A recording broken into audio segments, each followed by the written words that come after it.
The ache in Sarah Jenkins' lower back was an old, familiar friend.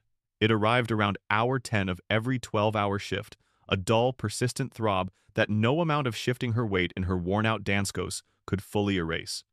It was the companion to the scent of antiseptic that clung to her scrubs, the faint, tinny taste of cheap break-room coffee on her tongue, and the phantom buzz in her ears from a dozen different alarms, each signaling a small, urgent crisis in the chaotic ecosystem of the Metropolitan General Hospital emergency room. Tonight was no different. At 8:52 p.m., with just over an hour left to go, the ER was a symphony of controlled chaos. A drunk in bed 3 was singing off-key show tunes, a child with a broken arm was wailing in bed 5, and the telemetry monitor for the chest pain in bed 7 was beeping a steady, reassuring rhythm. Sarah moved through it all with an economy of motion honed by 6 years on the front lines.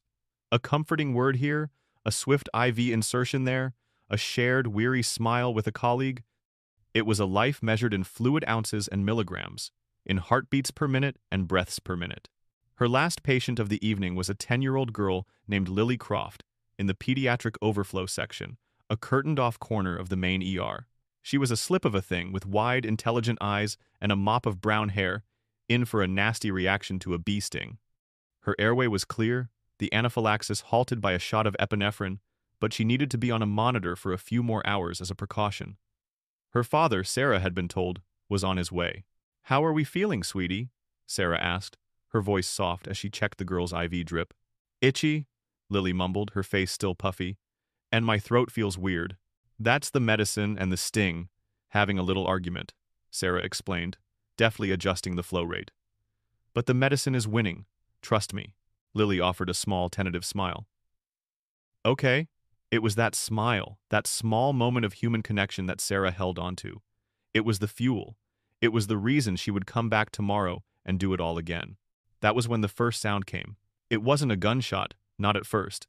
It was a flat, percussive crack that was both loud and distant, like a heavy book being dropped on a tile floor 3 hallways over. Every nurse on the floor froze for a microsecond. In a hospital, strange sounds were common. An oxygen tank falling over, a piece of machinery shorting out. Then came the second crack, closer this time, followed by a sound that was utterly, terrifyingly unambiguous, a scream. The ER, a place defined by its noise, fell into a sudden, horrifying silence. The drunk in bed 3 stopped singing. The child in bed 5 stopped crying. Every head turned towards the main entrance. A third crack echoed, much closer now, and the silence shattered. It was replaced by a wave of pure panic. People screamed and scrambled, ducking behind counters and diving under gurneys. Through the double doors, Sarah saw a wave of people from the waiting room surge inwards, their faces masks of terror. Her training slammed into place, a cold, clear wave washing over the hot tide of fear. Active shooter protocol. Evacuate if possible. Hide if not. Evacuation was impossible. The threat was coming from the entrance. That left hiding. Her eyes darted around. Her little corner was horribly exposed. But next to her, built into the wall, was a deep supply closet, crammed with boxes of saline bags and sterile dressings. "Lily," Sarah said, her voice dropping to a low, urgent command. It was the same tone she used in A Code Blue, a voice that cut through panic and demanded to be obeyed. "We're going to play a game. It's called Quiet Hide and Seek. I need you to be the best hider in the whole world. Can you do that for me?" The girl's wide eyes were filled with terror, but she nodded, trusting the only calm adult in her immediate vicinity. Sarah didn't waste a second.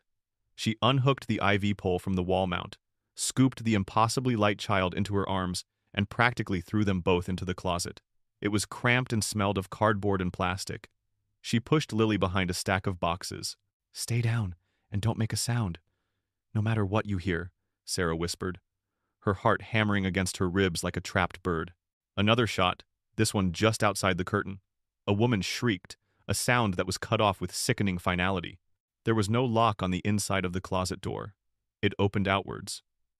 Sarah knew with a certainty that chilled her to the bone that if the shooter came down this aisle, he would check.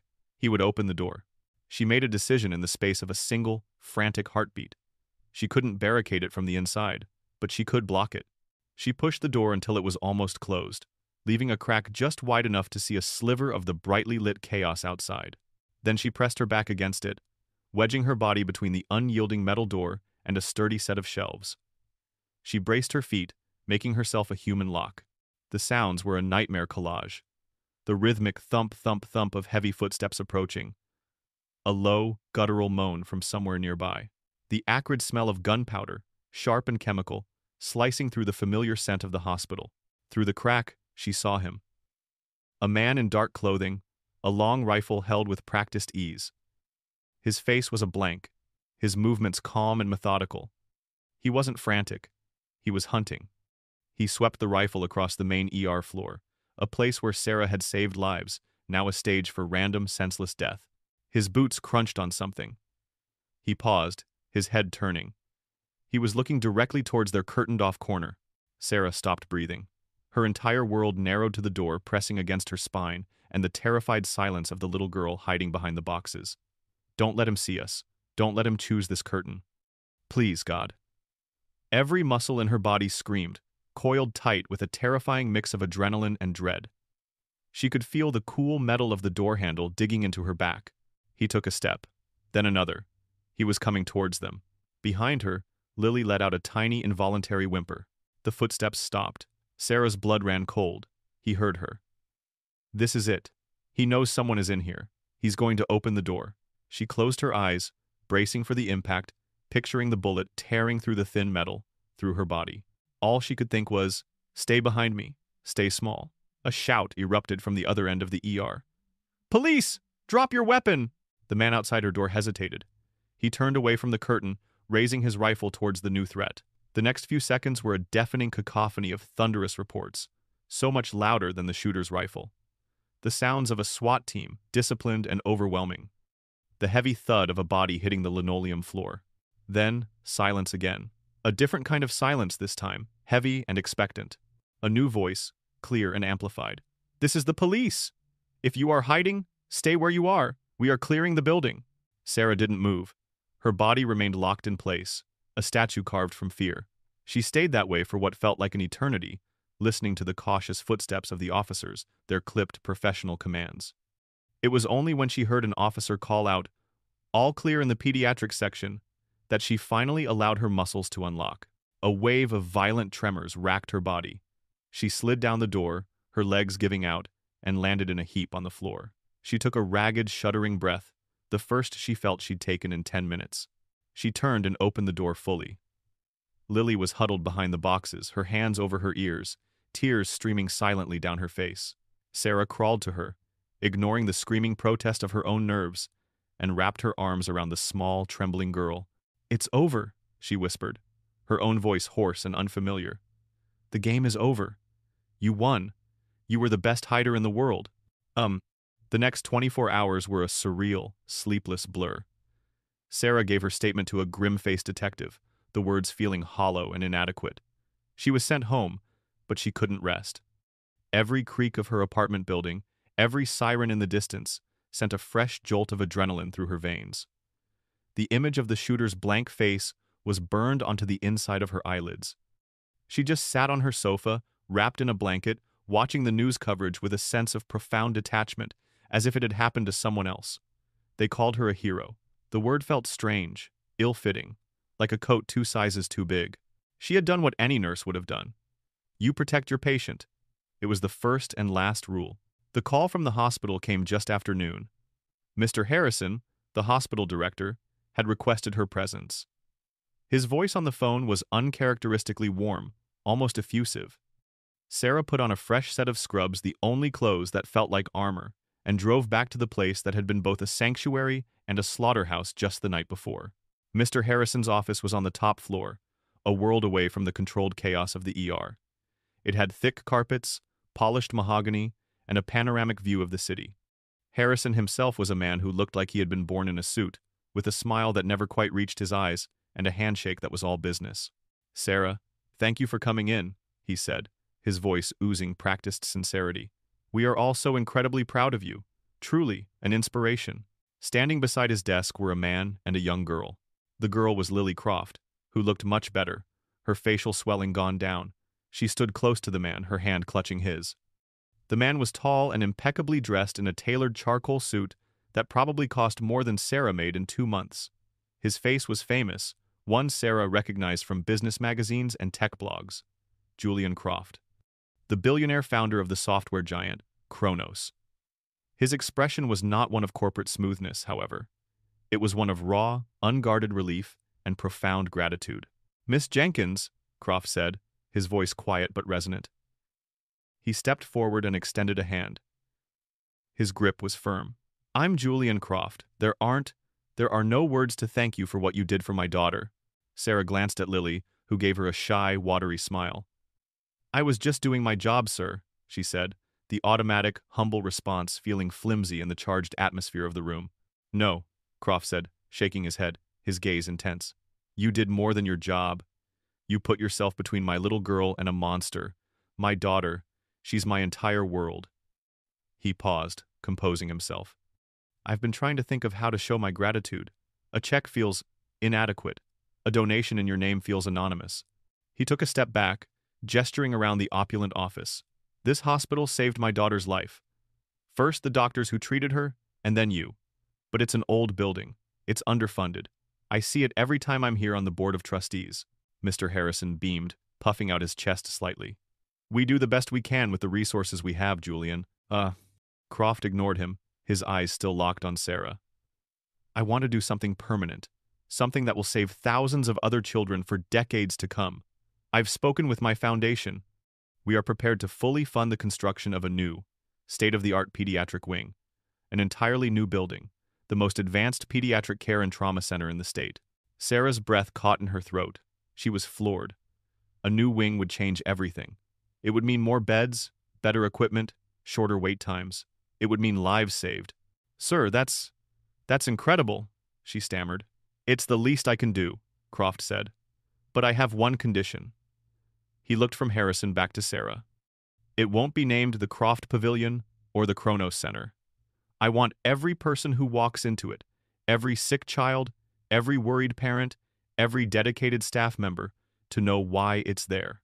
I want it to be a testament to true courage."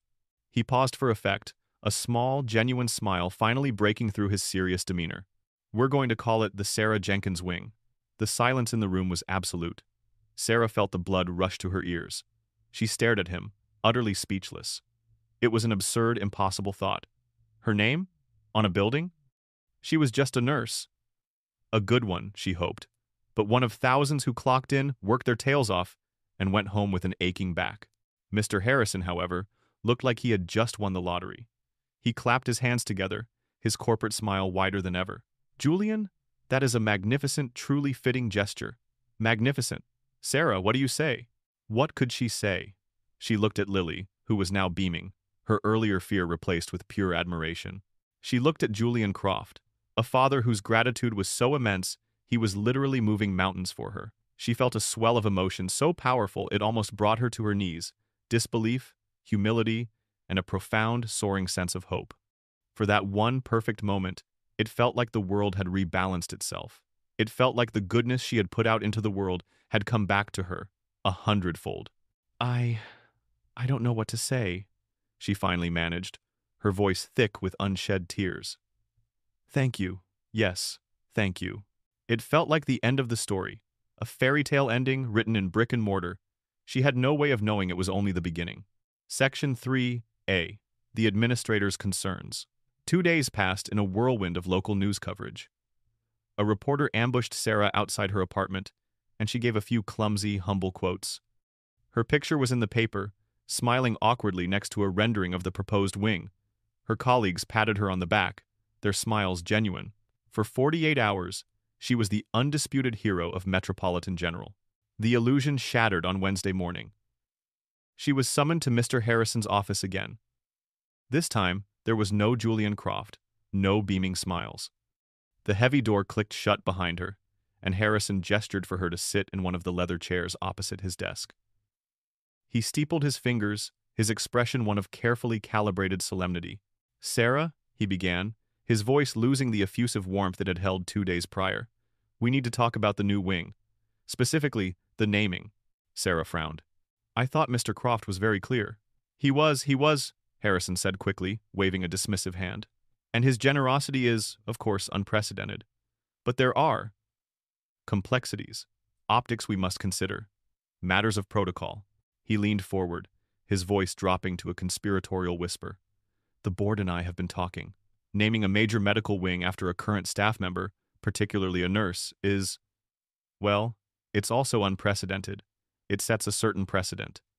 Our major donors, the families who have given millions over the years, might feel slighted. Sarah stared at him, confused. But this was Mr. Croft's specific condition. Conditions can be negotiated, Harrison said smoothly. Julian is a businessman. He understands these things. We were thinking a more appropriate name would be the Metropolitan General Hope for Children Pavilion. Then, inside, right in the lobby, we could have a very prominent, very beautiful plaque dedicated to you, celebrating your bravery. It tells the same story, but in a way that is more institutionally appropriate. A cold knot began to form in Sarah's stomach. This wasn't about other donors. This was about something else. I don't think you understand, Mr. Harrison. I didn't ask for this. This was his idea, his way of saying thank you. Harrison's smile tightened. And we are all grateful, but we also have a responsibility to protect the hospital. Which brings me to my other concern. He picked up a file from his desk. I've been reviewing the preliminary incident report. Your actions during the event, while brave, were a significant deviation from established active shooter protocol. Oh, Sarah's jaw tightened. My patient was exposed. I put her in a closet and blocked the door. You moved the patient without orders. You barricaded yourself in a non-secure location. You didn't shelter in a room that could be locked, he recited, as if reading from a textbook. From a legal and liability standpoint, Sarah, your actions were reckless. If that shooter had found you, he would have found a child. He could have taken a hostage. Your actions could have created a far worse outcome. The sheer, breathtaking audacity of his statement left her speechless. He was twisting her act of protection into a crime. He was sitting in his soundproof top-floor office, critiquing a decision she made in a split second with bullets flying. Are you blaming me? She asked, her voice barely a whisper.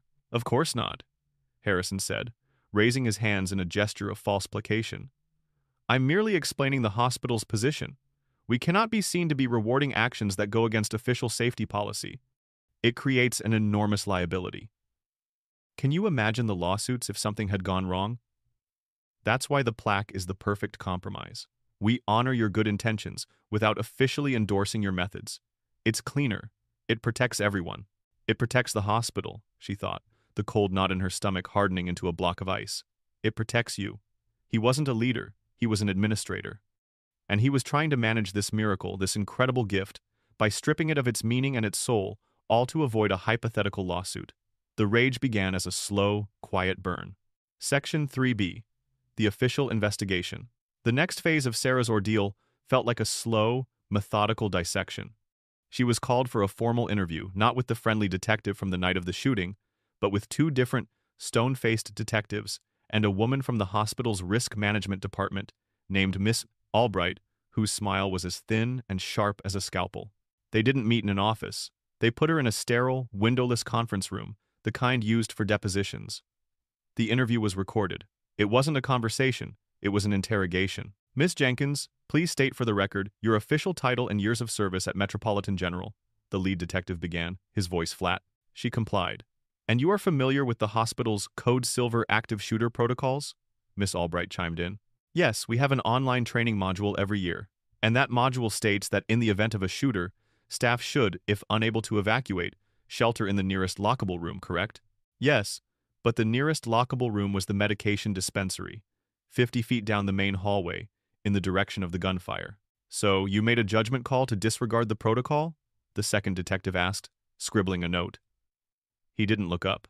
I made a judgment call to protect my patient, Sarah said, her voice tight. Your patient, Lily Croft, Miss Albright said, consulting her file. You removed her from her monitored bed. Did you have a physician's order to do so? Sarah blinked. There was an active shooter in the ER. There wasn't time to find a doctor and ask for an order.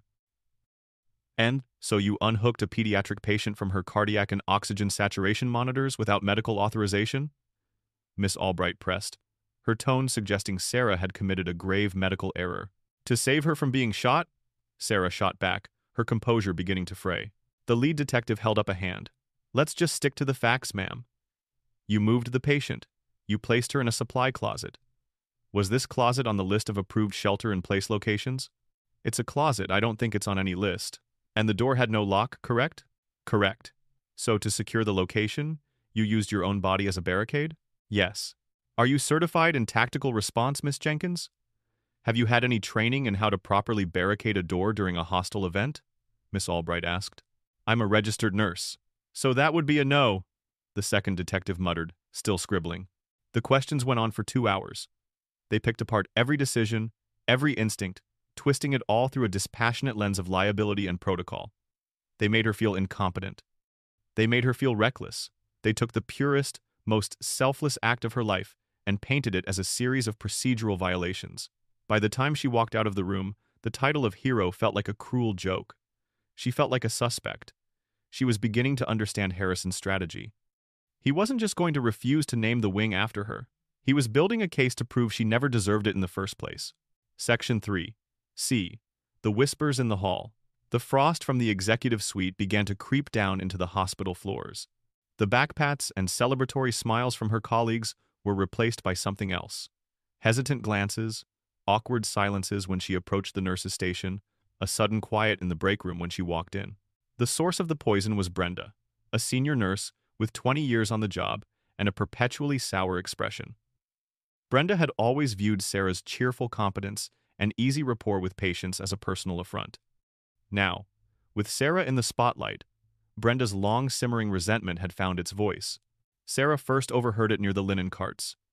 Brenda was talking to 2 younger nurses, her voice a low, conspiratorial murmur. All I'm saying is, it's a little too perfect, isn't it? The one patient she saves just happens to be the daughter of a billionaire trustee? A little convenient? What are you saying, Brenda? One of the nurses asked. I'm not saying anything, Brenda said, her voice dripping with insinuation. I'm just saying some people know how to play the game. Crying for the news cameras, getting her name on a building. I've been here 20 years. You think anyone's naming a supply closet after me? No, because I just do my job. I don't put on a show. The words were a physical blow. Sarah slipped away before they could see her, her face burning with a mixture of anger and humiliation. The whispers spread. Was it true she broke protocol? Did she really put that little girl in more danger? Is she trying to get money out of this? The questions hung in the air, unspoken but felt. Her work friends became distant, not out of malice, but out of a simple, primal fear of getting caught in the splash zone of a political battle. Siding with Sarah meant potentially alienating management. In a hospital, where your schedule and your station were determined by unseen forces, no one wanted to be on the wrong side. Sarah had never felt so alone. The place that had been her second home, the team that had been her family, was now a minefield of suspicion and judgment. The rage inside her grew, a helpless, frustrated anger at the injustice of it all. She had faced down a gunman, but this slow, quiet character assassination felt infinitely more dangerous. Section 3. D. The public relations spin. The final nail was hammered in on Sunday morning. A feature article appeared in the city's largest newspaper, entitled, "A Hero's Actions or a Reckless Gamble?" Metropolitan General Reviews Hospital Shooting Response. The article started by praising Sarah's bravery, but quickly pivoted. It was filled with quotes from an anonymous high-level hospital source, who detailed all the ways Sarah's actions had violated standard safety procedures. It mentioned her unauthorized movement of a patient and her decision to use a non-designated, unlockable shelter. It painted a picture not of a hero, but of a well-meaning but dangerously impulsive employee whose luck had saved her from a catastrophic error in judgment. The piece ended with a quote directly from Mr. White. Harrison, at Metropolitan General, our highest priority is always the safety of our patients and staff, which is why we have rigorous, well-established protocols. We are conducting a full review of the incident to see how our response can be improved in the future. It was a masterpiece of corporate deflection. In one fell swoop, they had shifted the narrative. The focus was no longer on the miracle of Lily's survival or Sarah's bravery. It was on Sarah's supposed incompetence and the hospital's diligent efforts to correct it. They had successfully turned her into the problem. Sitting at her kitchen table, staring at the newspaper, Sarah Jenkins finally understood. They weren't just going to take her name off the building. They were going to erase her. The newspaper article was a declaration of war. Armed with a righteous, simmering fury, Sarah marched into the hospital on Monday morning, not in scrubs, but in civilian clothes. She bypassed the ER entirely and took the elevator straight to the top floor. She didn't have an appointment. Harrison's executive assistant tried to stop her, but Sarah walked right past her desk and pushed open the heavy mahogany door to his office. He was on the phone, but his eyes widened in surprise and annoyance as she entered. "I'll have to call you back," he said, hanging up. "What is the meaning of this?" he demanded, his voice cold. "The newspaper, Mr. Harrison," Sarah said, her voice shaking slightly but firm. She threw the folded paper onto his desk. "The anonymous source. This is your work. You're trying to destroy my reputation." Harrison leaned back in his chair, the picture of calm arrogance. The pretense was gone. "I am trying to protect this institution, Miss Jenkins. Something you seem incapable of understanding. Your 15 minutes of fame are threatening 100 years of this hospital's reputation." "My 15 minutes of fame?" she asked, incredulous. "I didn't ask for any of this. I was doing my job, and you are twisting it into a lie to get out of a promise Julian Croft made." Mr. Croft's promise was emotional, sentimental, and frankly, short-sighted, Harrison said, his tone dripping with condescension. "He's a tech guy. He doesn't understand how a complex organization like this works. He doesn't understand liability, precedent, or donor politics. I do, and I will not have this hospital's new pediatric wing, a project I have been trying to get funded for 10 years, named after a nurse who went rogue." The venom in his last words hit her like a slap. This was personal for him.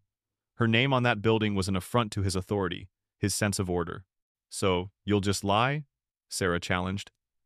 "You'll leak partial information to reporters and hide behind anonymous sources to make me look reckless?" "I will do what is necessary to control the narrative," he said, his eyes like chips of ice. "And now, you are going to help me." He slid a single piece of paper across the desk. It was a typed statement. "This is a press release. In it, you state that you are humbled by Mr. Croft's offer, but in the spirit of honoring all the hospital staff who acted bravely that day, you have respectfully asked for the wing to be named the Hope for Children Pavilion. You will endorse the name. You will praise the hospital's leadership. You will do it today." Sarah stared at the paper, then back at him. "And if I don't?" Harrison's thin smile returned. It was a predator's smile. "If you don't, then the internal review will unfortunately find that your actions constituted gross negligence during a crisis situation. Your contract with Metropolitan General will be terminated for cause. I will personally see to it that the nursing board is made aware of the circumstances. It will be very difficult for you to find work in this state again, maybe anywhere." The threat was absolute, a clean, brutal stroke. He was giving her a choice. Fall in line and be erased quietly, or be defiant and be professionally executed.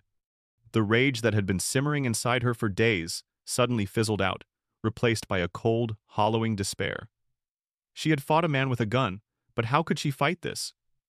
He controlled the system. He was the system.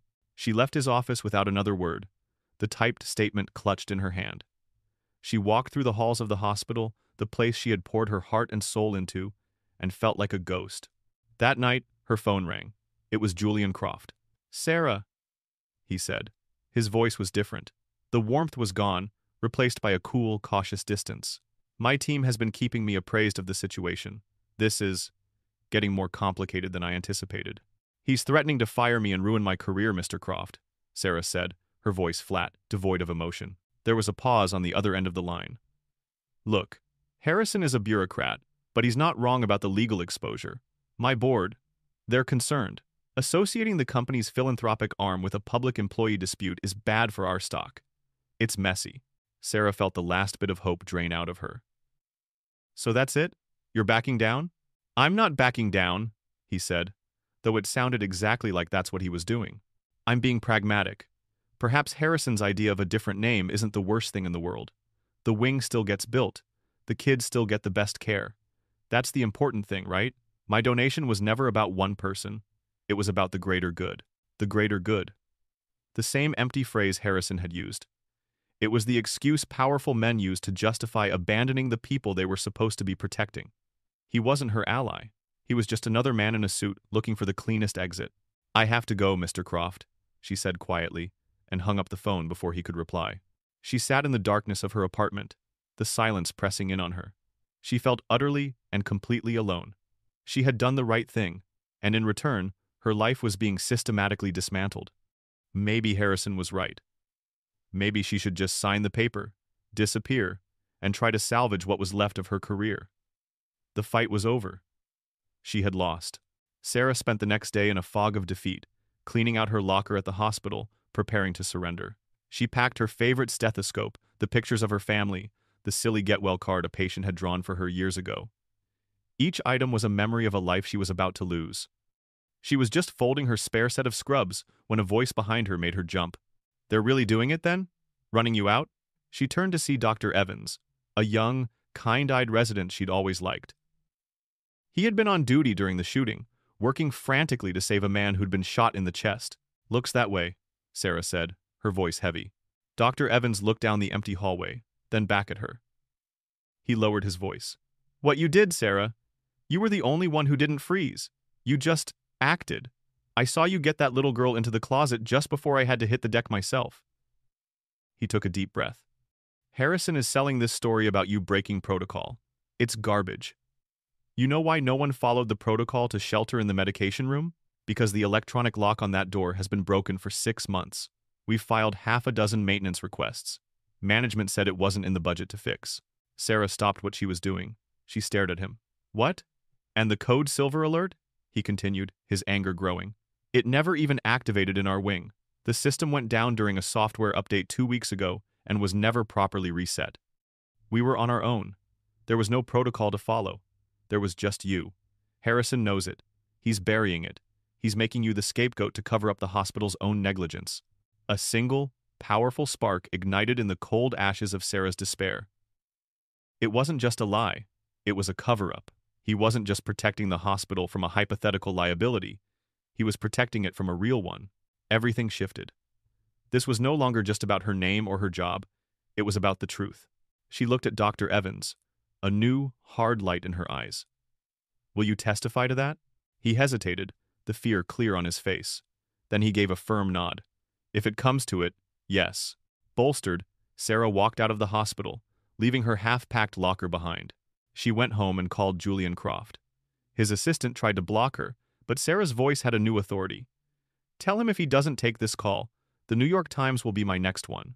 2 minutes later, Croft was on the line, his voice wary. "Sarah." "Mr. Croft," she said, her tone level and professional, the voice of a nurse taking charge of a critical situation. "You're being played, Mr. Harrison isn't protecting the hospital from me. He's using me to hide his own negligence. The security systems in that ER failed. The protocols he's crucifying me with were impossible to follow. I have a witness. I am done being managed. I want a meeting with the entire hospital board, and I want you there." There was a long silence. She could almost hear the gears turning in his head, the billionaire CEO reassessing a flawed business strategy. He had been played, and Julian Croft did not like to be played. "When and where?" he asked, his voice now cold as steel. The board meeting was held 2 days later in a sterile, intimidating conference room on the top floor. Sarah sat at one end of a long, polished table, facing a dozen stern-faced men and women in expensive suits. Mr. Harrison stood at a podium, clicking through a PowerPoint presentation. He was in his element, confidently detailing Sarah's procedural breaches and concluding with his prudent and fiscally responsible proposal for the newly named wing. When he finished, all eyes turned to Sarah. A board member cleared his throat. "Miss Jenkins, do you have a response?" Sarah stood up. She wasn't wearing a suit. She was in her simple, clean nurse's scrubs. She hadn't prepared a speech. She just spoke. "I don't have a PowerPoint," she began, her voice quiet but clear, echoing slightly in the silent room.